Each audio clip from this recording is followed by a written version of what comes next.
Here is a date Microsoft is quietly hoping you will forget. October 14th, 2025.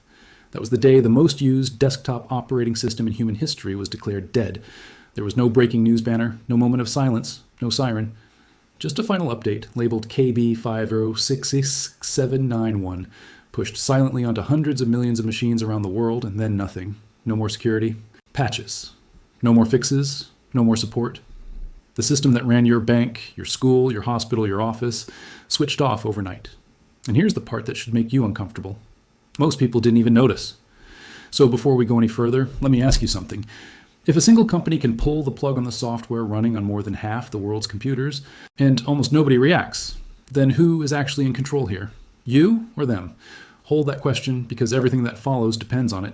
To understand where Windows is going next, you have to understand exactly how it got here, and it did not happen by accident. Rewind a few decades. There was a time when Windows meant freedom. Windows 95 gave the world a digital front door. Windows XP became so stable, so reliable, that businesses built entire empires on top of it. You bought it once, you installed it, and then it was yours. No telemetry, no ads, no cloud login begging for your attention. Microsoft wasn't selling you a subscription back then. They were selling you ownership. And that quiet promise that a computer could actually belong to you is what built the modern working world. Then, one decision at a time, the promise was taken apart. Now look at what October 2025 actually did to real people. According to StatCounter data, more than 60% of all Windows users were still running Windows 10 as recently as late 2024. Think about that. Microsoft didn't retire a dying, forgotten product. They cut off the operating system that the majority of their own users still depended on every single day. And their answer to those hundreds of millions of people? Upgrade to Windows 11 or pay. Because Windows 11 has strict hardware requirements, a TPM 2.0 security chip, and a modern processor that leave millions of perfectly fast, perfectly working computers officially labeled unsupported. Machines that boot in seconds. Machines that do everything you need. Suddenly stamped obsolete, not because they broke, but because Microsoft decided they should be. And if you want to keep your Windows 10 machines safe after that cutoff, Microsoft built a program for that too. It's called Extended Security Updates, and for the first time ever, they offered it to ordinary consumers, not just corporations. The catch is in the fine print. You can get 1 extra year of security patches, running only until October 2026, and to get it, you either pay $30 or spend 1,000 Microsoft rewards points, and read this slowly, sign in with a Microsoft account and sync your settings to their cloud. Even the free option quietly pulls you deeper into their ecosystem. Community groups have already named it perfectly. They call it a snooze button, not a solution. A stopgap designed to buy Microsoft time while it herds you toward a new PC or a new subscription. This is the psychology you have to notice. It is never framed as pressure. It is always framed as protection. Your PC will become vulnerable. Stay protected. Upgrade now. Fear, wrapped in the language of care. And the migration itself tells the real story. Independent analysts at Omdia found that Windows 11 took 4 full years to reach 50% adoption, compared to just 3 years for Windows 10. People are not rushing to the new Windows. They are being dragged. Every full-screen pop-up telling you to buy a Copilot Plus PC, every warning that your machine is at risk, every countdown to a deadline, it is all part of one strategy. Move the millions off the thing they own and onto the thing they rent. Because in the modern Microsoft, you are not a customer anymore. You are a conversion metric. So here is where the story turns dark, because the death of Windows was never really about an old operating system reaching its end. It was about a company that stopped selling you a tool and started selling you permission to use your own computer. And once you see that shift, you cannot unsee it. In the next section, I'll show you the exact moment that betrayal became impossible to ignore, and the feature Microsoft forced onto millions of screens that made even loyal fans turn on them.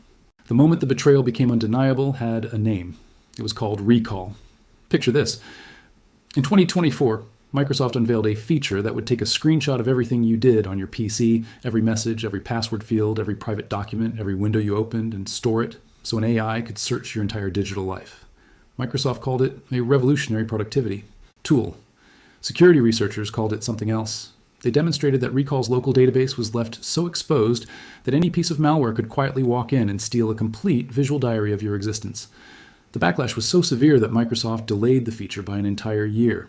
And when it finally crept back in April 2025, it arrived turned off by default, buried behind biometric sign-in, still treated by most users like radioactive waste. And here's the question that should stop you cold. Who asked for this? Who woke up one morning and said, "I wish my computer would secretly photograph everything I do"? Nobody, and that is the whole point. Because recall was not a mistake. It was the strategy. Instead of learning from that disaster, Microsoft spent all of 2025 doing the same thing everywhere. They shoved their AI assistant, Copilot, into Notepad, into Paint, into File Explorer, into Word, Excel, and PowerPoint, where a floating Copilot button started literally covering the cells people were trying to work in, until users said the button alone made them hate the software. They even added a dedicated Copilot key to keyboards, replacing a button people actually used. And the internet noticed. The nickname that stuck to Microsoft through 2025 and into 2026 was brutal and unforgettable. People started calling it Microslop. Slop. Low-effort filler forced onto a billions. Machines, whether anyone wanted it or not. Now let me hit you with the numbers, because the data is more damning than any opinion. A former Microsoft vice president who spent over a decade inside the company revealed that only 3.3% of Microsoft 365 users actually pay for Copilot. 3.3%. Microsoft's own web version of Copilot is stuck at roughly 1% market share, while Google's Gemini pulls ahead. Hardware makers built expensive AI chips called NPUs into millions of laptops, only to discover, in Dell's own words, that most consumers are not buying devices because of AI features at all. Billions of dollars, an entire strategy, a brand plastered across every corner of your screen, and almost nobody's using it.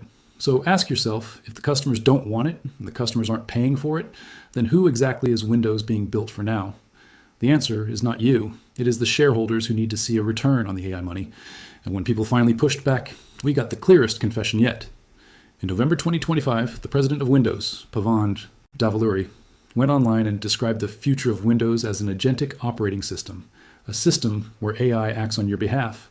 The reaction was so overwhelmingly negative, thousands upon thousands of furious replies, that he was forced to switch off the comments entirely. One line summed up the mood of an entire generation of users. No, you heard wrong. Literally, no one asked for all this AI. In fact, everyone wants to know how to remove it. That is not the sound of innovation being celebrated. That is the sound of trust collapsing in real time. Microsoft even had to pull one of its own Copilot advertisements offline in November 2025 after the AI in the video fumbled a task as simple as making the text on a screen bigger, a mistake ordinary viewers caught instantly, and the money confirms the damage. In its recent earnings, the division that includes Windows, Surface, and gaming actually declined year over year, even as Microsoft's cloud business boomed. So by late January 2026, something remarkable happened. Microsoft blinked. The company quietly admitted that Windows 11 had, in their words, gone off track. Reports confirmed they were pausing new Copilot buttons, reviewing whether to strip AI features out of Notepad and Paint entirely, and pivoting to something they called performance fundamentals for 2026, a fancy way of saying we are finally going to make Windows work properly again. Think about how extraordinary that is. A $1 trillion company forced into a public retreat, not by a competitor, not by a court, but by its own users, refusing to be treated like a testing ground. That is the power the competitor script hinted at, but never fully showed you. Users still have leverage, and for one brief moment, they used it. But a retreat is not a surrender. Because while Microsoft was busy apologizing for the AI on your desktop, it was quietly building something far bigger somewhere else entirely, a place where your desktop doesn't even belong to you anymore. And that is where the next chapter of this story and the real future of Windows actually begins. So where does the real fight move next? Not to your desktop, to the cloud. And this is the part almost nobody is talking about, because while everyone was arguing about Copilot buttons, Microsoft was quietly rebuilding what a Windows PC even is. In 2021, they launched something called Windows 365, a cloud PC, a full copy of Windows that doesn't live on your machine at all. It lives on Microsoft servers in Azure, and it streams to whatever screen you happen to be holding. Then, in late 2025, they released a piece of hardware called Windows 365 Link, a small box whose entire job is to boot straight into the cloud, with almost nothing stored locally. Read that again. A computer designed to own nothing. And at their Build 2026 conference in June, Microsoft's CEO Satya Nadella stood on stage and made the direction unmistakable. The operating system itself, he signaled, is becoming an intelligent agent. They even launched Windows 365 for agents, now generally available, giving AI agents their own private Windows sessions in the cloud to click, type, and work on your behalf. Here is why that should make the hair on your neck stand up. The competitor script warned that convenience always comes at the price of control, and this is the ultimate proof. When your entire computer lives on Microsoft servers, you no longer own your software. You no longer own your files. You no longer own your work environment. You are renting access to your own digital life, and the moment you stop paying or the moment they change the terms, it can all simply be switched off, just like Windows 10 was switched off on October 14th. The pattern is the same, only bigger. First, they moved you from owning software to subscribing to it. Now they want to move you from owning a computer to subscribing to one. And they are not alone. Apple syncs everything through iCloud. Google already lives entirely in the browser. The whole industry is marching. Is the product being sold? Ask yourself, honestly, when did you last truly own anything on your computer? Or has ownership already quietly become a memory? But here is where the competitor got the ending exactly right, and where the data now proves it. People are waking up, and they are leaving. For the first time in history, in June 2025, Linux, the operating system that nerds were mocked for using, crossed 5% of the desktop market in the United States. Globally, it climbed to around 4.7% by the end of 2025, a 70% jump in just 3 years. On the gaming, you have more power than you think. Your files are probably already in the cloud.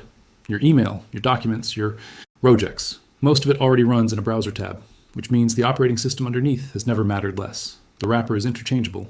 You're not trapped. You were only made to feel that way. The best technology does not cage its users. It earns them. And a company that forgets that lesson does not stay on top forever, no matter how much it spends on AI, no matter how loud it markets the future. So is Windows truly dead? Maybe not dead.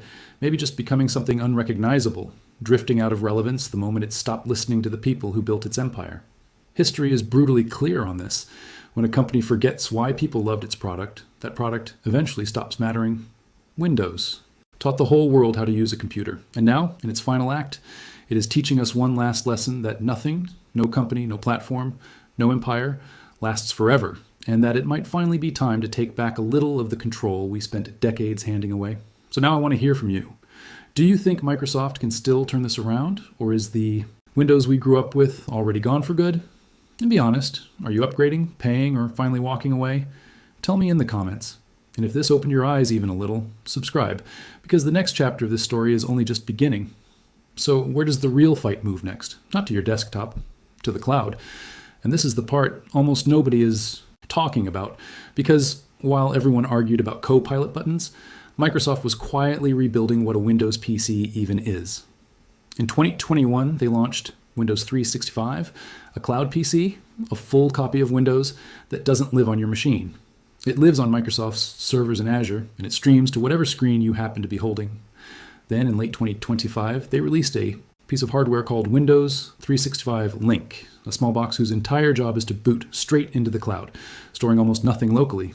Read that again, a computer designed to own nothing.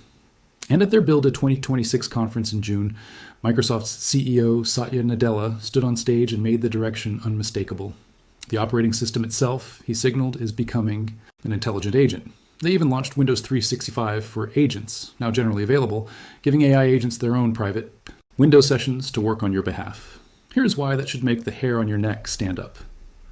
The competitor script warned that convenience always comes at the price of control, and this is the ultimate proof.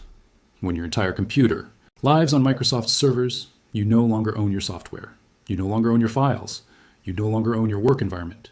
You are renting access to your own digital life, and the moment you stop paying, or the moment they change the terms, it can all simply be switched off.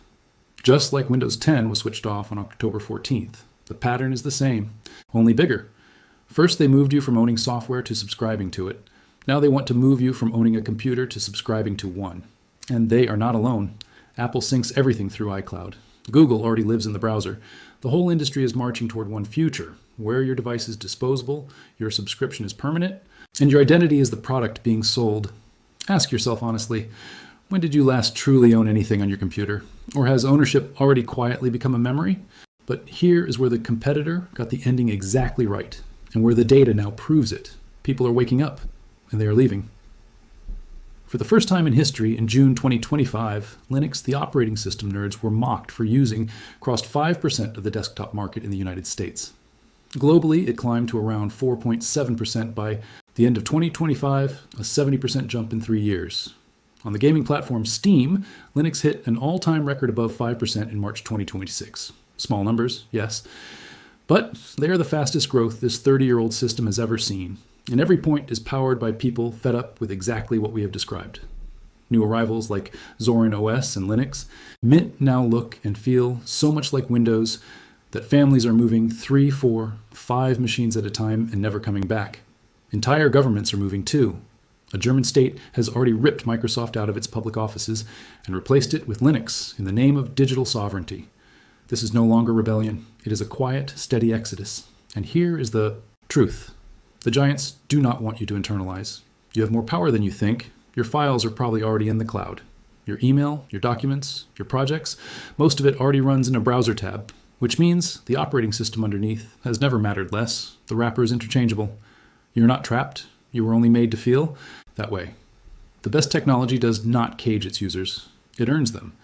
And a company that forgets that lesson does not stay on top forever, no matter how much it spends, no matter how loud it markets the future.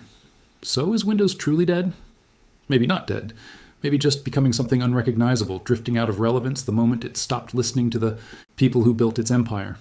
History is brutally clear. When a company forgets why people loved its product, that product eventually stops mattering. Windows taught the whole world how to use a computer, and now, in its final act, it is teaching us one last lesson, that nothing, no company, no platform, no empire lasts forever, and that it might finally be time to take back a little of the control we spent decades handing away. So now I want to hear from you. Do you think Microsoft can still turn this around? Or is the Windows we grew up with already gone for good? And be honest, are you upgrading, paying, or finally walking away? Tell me in the comments. And if this opened your eyes even a little, subscribe, because the next chapter is only just beginning.